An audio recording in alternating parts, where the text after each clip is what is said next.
slide for transitions, but my name's Katie Allen, Executive Director at Algalita. We are a nonprofit organization. Our founder is Captain Charles Moore. He's the man who is credited for discovering what people call the Great Pacific Garbage Patch, and I'll talk about that area and what it truly is and the work that we do there in the next few slides. That first circle is Charles, and he is known really for sparking the entire plastic pollution or anti-plastic pollution movement that is growing stronger every day. I have to admit this session is very heavy. I have to have climate change and plastic pollution in the same session is very ambitious. So I think it's great. There may be connections. There are so many unknowns between all of these environmental issues, but we focus on this type of debris and in the North Pacific region generally.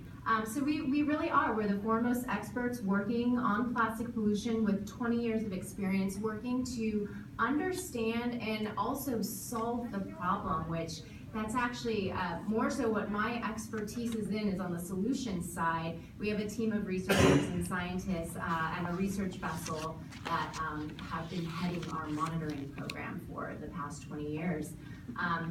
So we have 4 program pillars. We monitor and investigate plastic accumulation in the open ocean through global expeditions. For the past 20 years, it's been in the North Pacific. However, for the first time in late 2016, early 2017, we went down to the South Pacific for the first time. We really want to start to understand parallels between the 2 gyres, which I'll talk about what that is in a moment.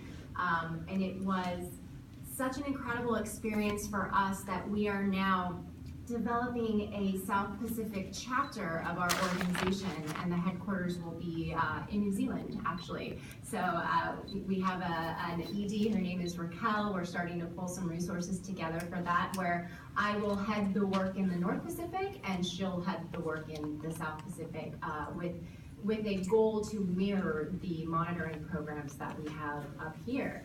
The second pillar of our organization is we empower youth to become change makers of today while preparing them to take on the challenges of the future. So we're not just getting out in the community and teaching about plastic pollution. The goal is to literally develop a succession plan for this issue, because we're not going to solve it in our lifetime. It is getting better. Scientifically, it's getting worse, but culturally, I'll talk about how it is getting better. There's more awareness being raised.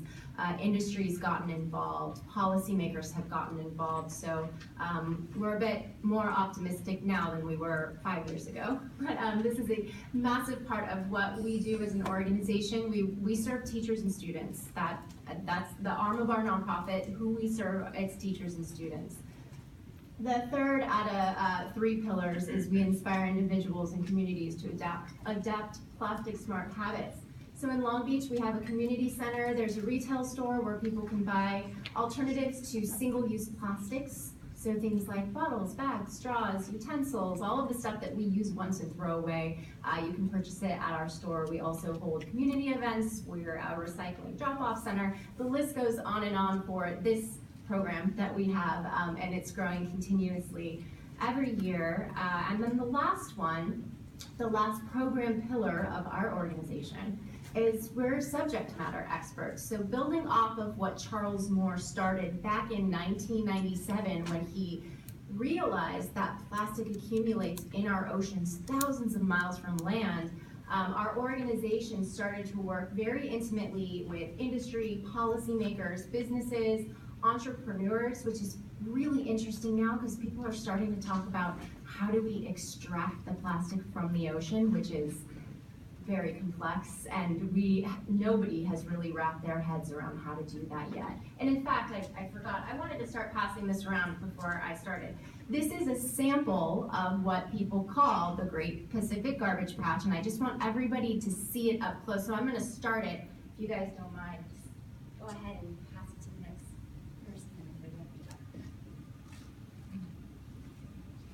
So this program pillar for our organization has been growing exponentially. Our team has been growing. We are literally entered a new phase of our organizational life cycle with a team. We are in our 20s and 30s, and we exist right now to literally take the torch from the generation of Algalita that was right before us. So that's where we are, and it's a really special place to be.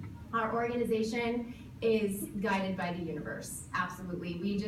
There are so many amazing things that happen to us, so many people that we meet that just want to help, and our job is just to direct it in the right direction. So I want to jump into the issue now.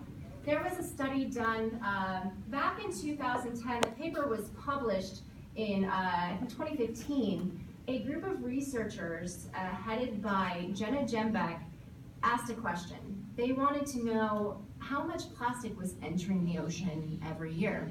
So they looked at 192 countries. They were coastal countries around the world. They looked at waste that was generated, waste that was mismanaged, and a lot of other variables. Basically boiled it down to about 8 million metric tons of plastic enters the ocean every year. And it grows every year because production grows every year, population grows every year. And they also were able to identify regions